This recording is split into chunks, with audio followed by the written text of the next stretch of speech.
In this video, I rank every single mainline Halo game. Between the Bungie era and the 343 era, there's a pretty interesting lineup of games. But without further ado, let's get into the ranking. So it is currently 1:26 in the morning. I just took my sleeping medication and I was like, hey, I need to record a video.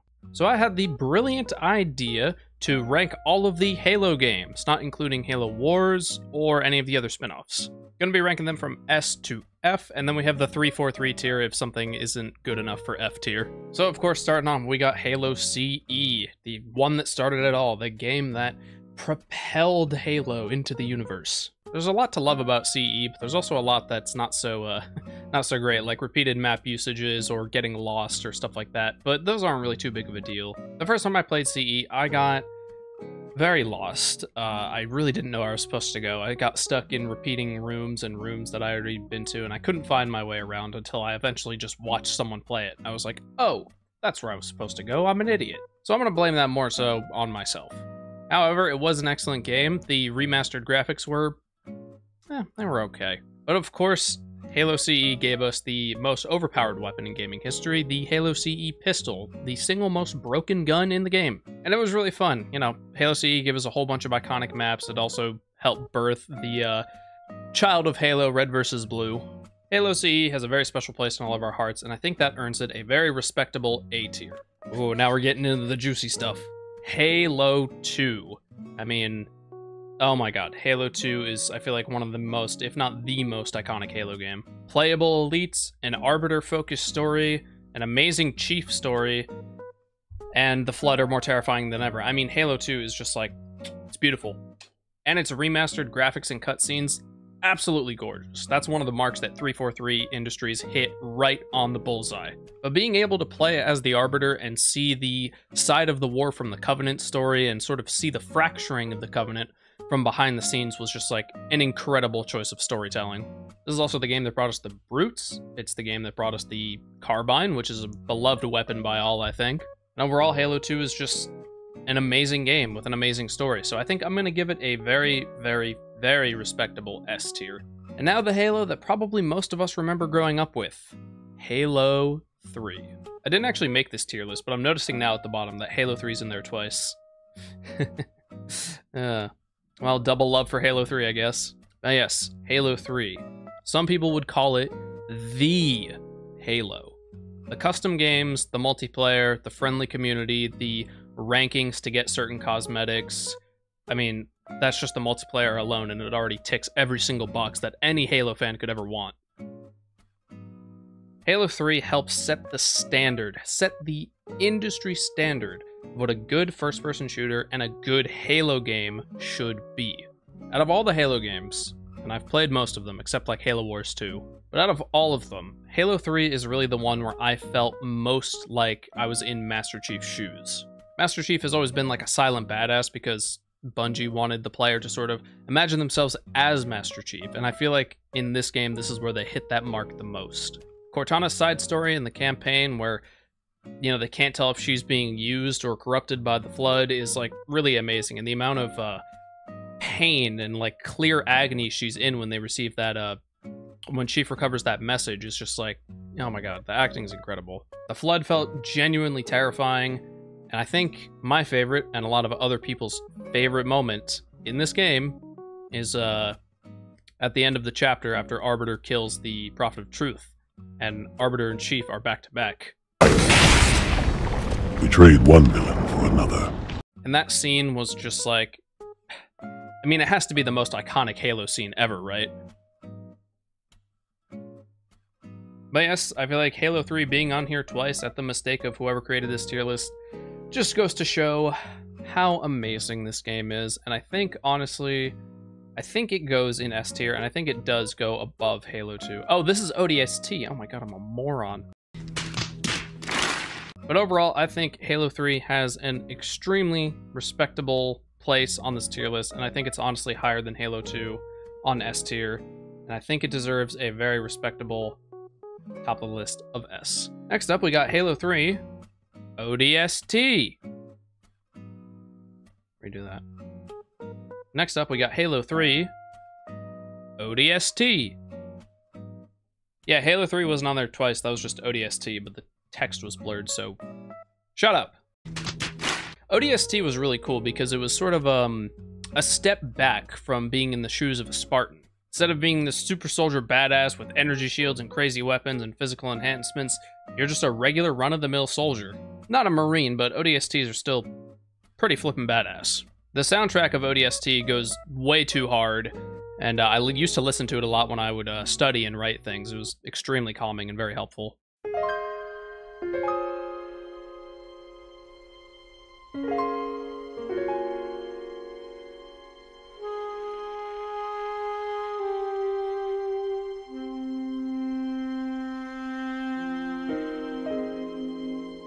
But yeah, ODST was really cool. It tried something new. It was Bungie trying something different with their games.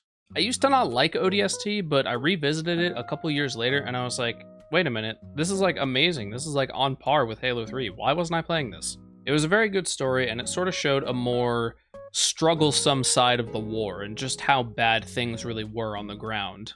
I don't think it ranks as high as Halo 1 does, but I'm gonna give it a... I'm gonna give Halo ODST a high B. That feels right. Time for Halo Reach. Halo Reach was another one of the Bungie games that was sort of like a change of format and them trying out some new things. Back in the shoes of a Spartan after ODST, we find ourselves as Noble 6, joining Noble Team. I think one of my favorite parts about Halo Reach is that you could feel even more immersed as the sort of Spartan you play as, because in all the cutscenes, however you customize or changed your armor, so too would Noble 6 change in the cutscenes, which was amazing. Seeing the fall of Reach from a first-person perspective of a Spartan was just, like, incredible, because the fall of Reach had been, like, referenced and stuff like that, so actually seeing it happen was... I mean, it was heartbreaking, but it was also, like, so amazing. That scene with George as he throws you out of the ship into a vacuum of space, like, oh, Reach has been good to me. Listen, Reach has been good to me. Man didn't even know if Noble 6 would survive that. I mean, yeah, he's a Spartan, but come on, you're throwing him into the vacuum of space to then land planet-side and somehow not burn up at the atmosphere. Like, come on, George, you could have thought a little bit harder about that choice. That was probably the most heartbreaking moment of the whole thing, though, I'd say. I remember Halo Reach was one of the first Halos I ever played. Me and one of my childhood friends would play it a bunch, and when we saw George die, it was like super tragic for us. We were like, no, what? And it was really sad, but we loved the game. But yeah, Halo Reach, very respectable game, one of Bungie's last, and I think it also earns a B tier. I'm gonna say, actually no, I think it belongs in A tier. I still don't think it's as high as CE, but I think Halo Reach earns an A tier. Time for the 343 era. Hopefully this tier doesn't have to be used. Halo 4. Where do we start? I think the biggest issue Halo 4 had was its multiplayer. I mean, randomized ordnance drops that could just completely give an unfair advantage to a team was just, like, ridiculous. The maps also weren't that great. I mean, some of them were visually interesting, but, like, as for, like, playing-wise, not really the greatest. People didn't like the new style of Halo 4 in general, like, coming off of the back of Halo 3. And, like, I get that. There are some things I like about it, but most of it's kind of eh. This was also the game that introduced the Prometheans. We love the Prometheans. We really do. Just love how the Promethean Knights can teleport away when their shields are low and regenerate all their health, and then you have to shoot them again. The campaign story-wise was... You know, it had some good moments, like, it had some very impactful moments, but overall, I just think it was, like, just okay. Gameplay-wise, it also wasn't the most entertaining. I mean, flying a pelican, I mean, I know a donkey who was very excited about that. Pelican! Like, gameplay-wise, like, with Halo 4 in the campaign, it was just kind of like you pick up a light rifle and then that's your weapon for the rest of the game, which kind of sucked. And then there were Spartan Ops, which was meant to sort of, like, expand upon the Spartan universe and how they conduct operations, but they were really frickin' repetitive. But yeah, Halo 4 really didn't hit the mark that great. I think the impactful moments in the campaign and some of the new characters, not all of them, some of them, I think that keeps it from going into D tier, but I think I'm gonna give it a C tier, and it wouldn't be a high C either. It would be low C if I had more stuff in front of it. Halo 5. Wait, if you can do it, surely I can. I think you're only.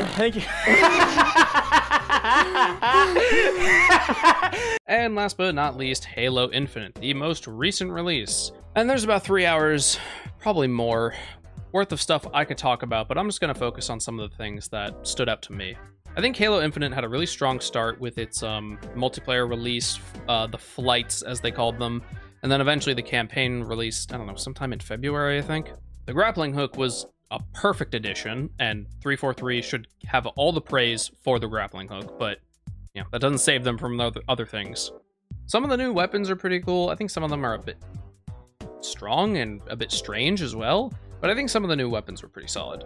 However, Halo Infinite's biggest problem is that it's sort of advertised itself as a live service game, meaning like frequent updates, like every 6 months or like 2 to 3 times a year. But the problem is, it didn't do that. I'm not sure about the exact amount of time between Season 1 and Season 2 of Halo Infinite's multiplayer, but I remember it was a really, really, really long time. And the roadmaps that were put out were just kind of like a little bit pathetic. Like, other games be putting out like 2 times as much content. But that's really only due to the fact that 343 sort of mishandled the development of Halo Infinite, mainly outsourcing 90% of building the engine. And it's funny because the Slipspace engine, which is what Halo Infinite is made in, is being completely abandoned and in favor of Unreal. So they sunk all this time, all this money, all these resources into making this engine that they thought would be revolutionary in the industry and would make Halo completely unique. And then they realize that no one in their staff knows how to use the engine because it's being outsourced to be coded by other people. So I think that was one of the things that really hurt Halo's development in terms of frequent updates and content. So multiplayer-wise, Halo Infinite's kind of like, it's okay. I'd put it above Halo 4, but I wouldn't have put it above Reach or Halo 3.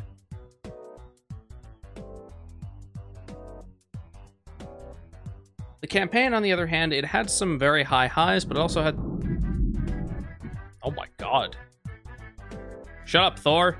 On the campaign side of things, I think it had some very high highs, but also some very low lows. I think the open world, almost RPG-esque system where you go around, capture bases, upgrade your suit, and get access to new weapons, I thought that was all pretty cool. Having unique weapons from those, like, special target missions where you hunt down, like, a specific individual banished member, I thought that was pretty neat. However, one of the issues I have with the campaign is that the Zeta Halo, the ring, I thought that the environment looked nice, but it was also kind of bland because, like, it was just all the same, just nothing but forestry and open areas. Like, that's all it really was. And we've seen Halo rings before, and we've seen places like the Ark having multiple different types of environments, like deserts and snowy areas and stuff like that. And I feel like if there was more environmental diversity, then the campaign could have been a much stronger note. The story was good. I think doing a soft reboot of the story made sense because the Halo 5 story did not get received well at all. Master Chief basically just having Cortana as an AI companion again is like, I get it, like they know it works, but like I feel like it could have been cool to see a new AI companion, see Chief interacting with a new type of intelligence and making a new friend. I think the weapon, Cortana 2, if you will, had some very cool moments and some very funny little moments with Chief. And, no fault to Jen Taylor, of course. Her voice acting is absolutely incredible. She's fantastic. But I think Chief having a new companion, or alternatively, and possibly even better, not having an AI companion at all, could have been a lot more interesting. If Chief had no companion at all, it would sort of be his, almost like a growth story, emotional and maturity growth, because he's always sort of relied on Cortana for a lot of things, and figuring out things on his own and seeing him grow as an individual could have been a lot more compelling. I feel like if it was just Chief and the pilot, then it could have been a way more interesting story.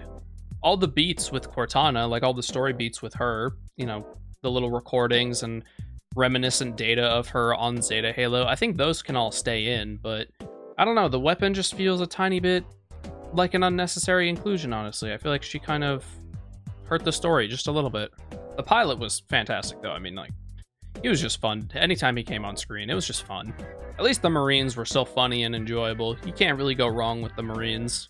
Overall, Halo Infinite hit some notes, but it really didn't hit enough to sort of outweigh the ones it didn't hit. Being released in extremely bare-bones state, no campaign multiplayer, no campaign split screen, even though some modders on Reddit got it to work.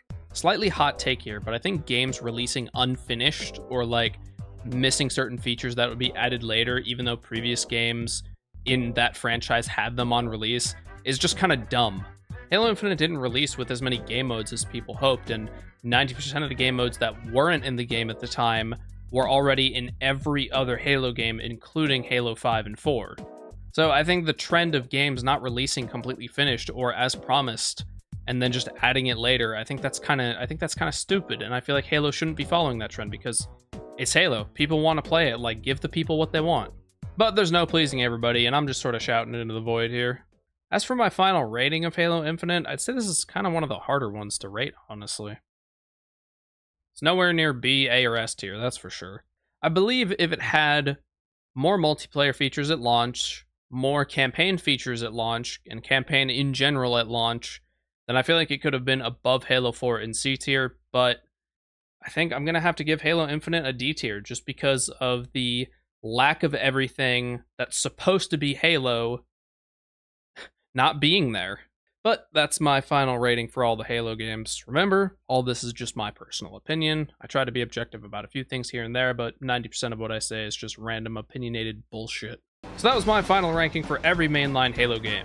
If you want to try out the tier list for yourself, there's a link to it in the description, as well as a link to my Discord server. So be sure to check out the Discord if you like the casual and chaotic vibes of my videos. And with that, have a good day, everyone.